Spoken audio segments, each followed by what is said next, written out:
Hi friends, I'm Imran Ali. Today my topic of discussion is kinds of legal rights. But before moving towards the topic, let me remind you, please don't forget to like and subscribe my YouTube channel. So first of all, what are the legal rights? The law protects and defends the legal rights of every citizen of the state. By being a citizen of the country, the people are given the legal rights. It is the duty of every individual to protect the rights of each individual. Simply, we can say that it means the standard of a permitted actions by law, and such permitted action of a person is known as his legal right. Legal rights are the common claims of people which every cultured and developed society recognizes as essential claims for their development and which are therefore enforced by the state. A legal right may be distinguished from a moral or natural right, as legal right is an interest recognized and protected by the law.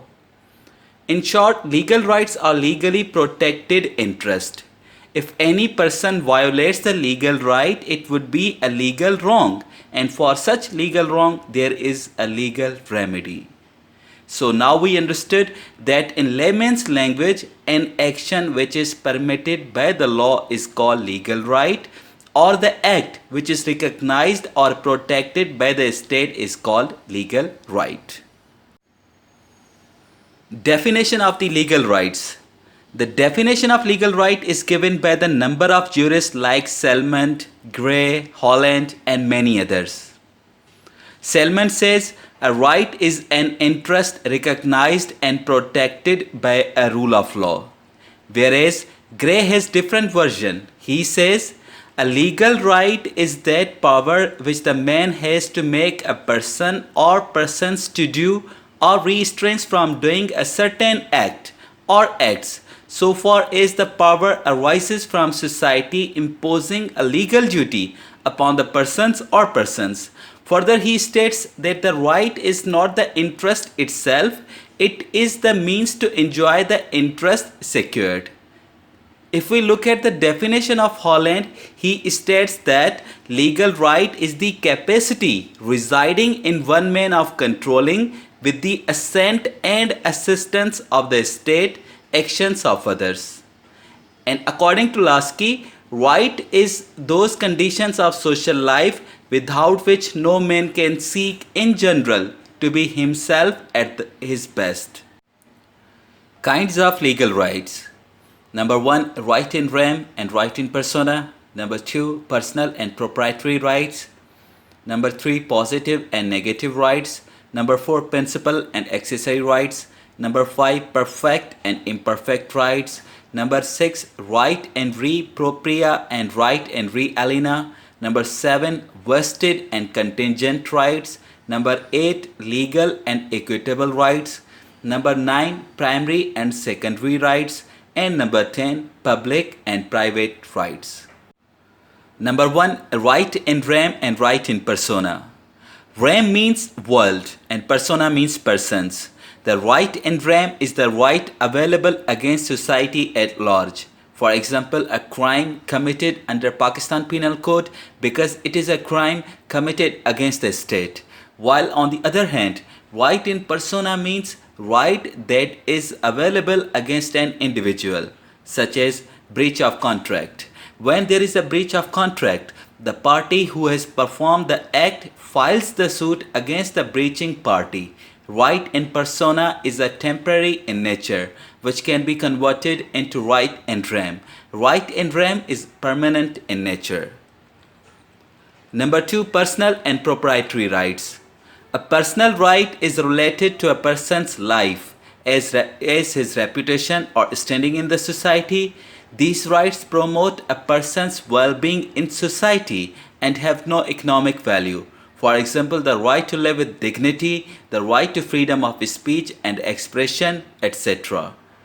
The proprietary right is given in respect of the owner of the property. These rights are rights which have some monetary value or economic value and constitute the estate of the person. For example, patent rights, right to land, debt, etc. Number 3, positive and negative rights. A positive right corresponds to a positive duty, and the person subject to the duty is bound to do something.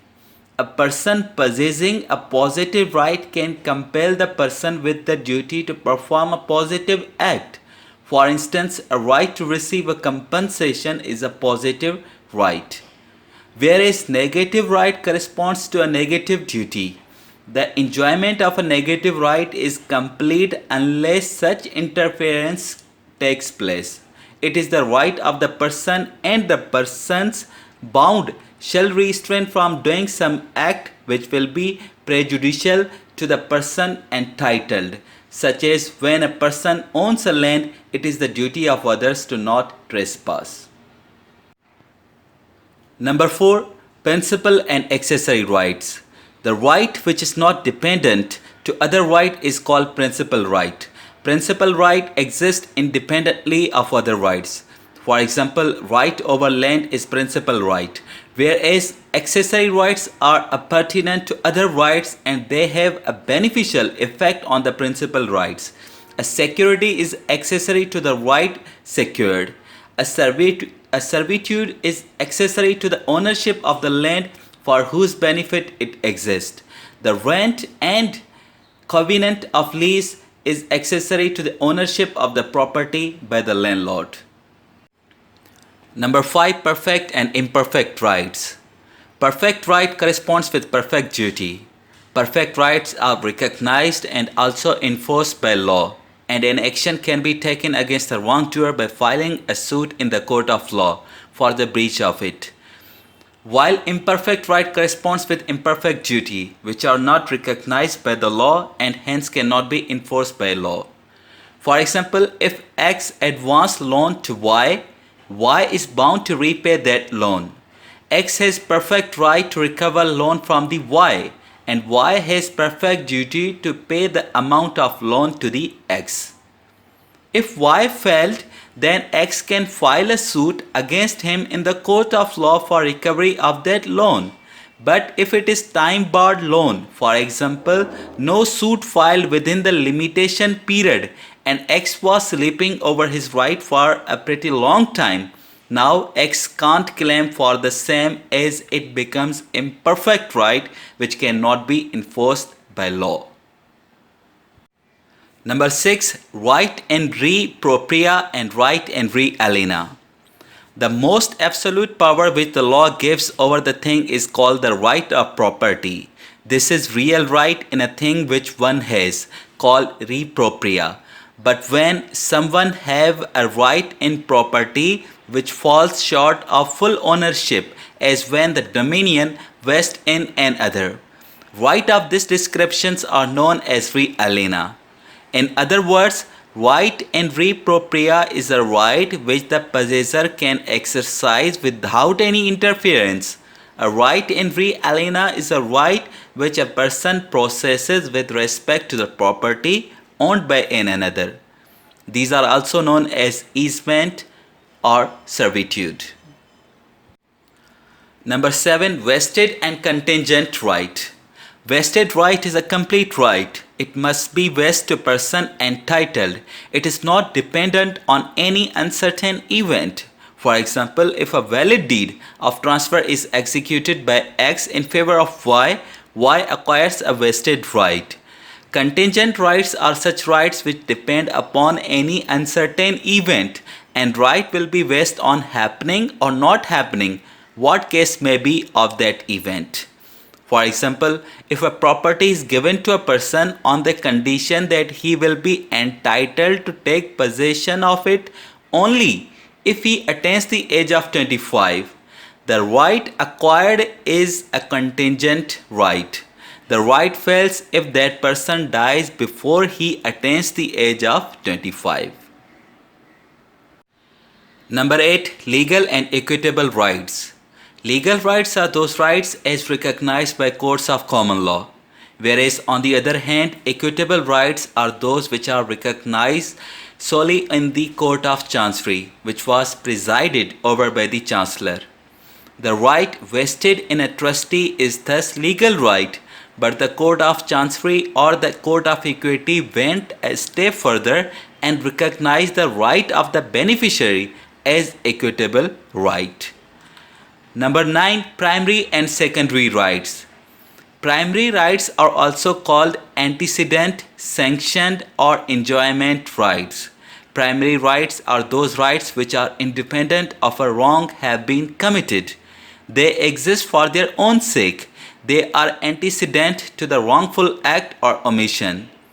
Examples of primary right are the rights of reputation, the right in respect of one's own person, the right of the owner of a guardian.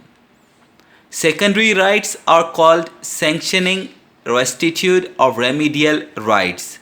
Secondary rights are a part of the machinery provided by the state for the redress of injury done to primary rights. Secondary rights come in the form of remedial rights. Number 10. Public and private rights. Legal rights can be considered as both public and private. Public rights are those vested with the state. The state enforces such right as a representative of the subject in public interest. A public right is possessed by every member of the public. For example, a right that is concerned with the government may be termed as public right, such as the right to vote. A private right is concerned only with individuals. Both the parties connected with this right are private persons. Private right is of an infinite variety and is enjoyed by individuals who own certain property, who holds a certain office, who enter into a contract, etc. So that's all for today. Till next video, take care. Allah Hafiz.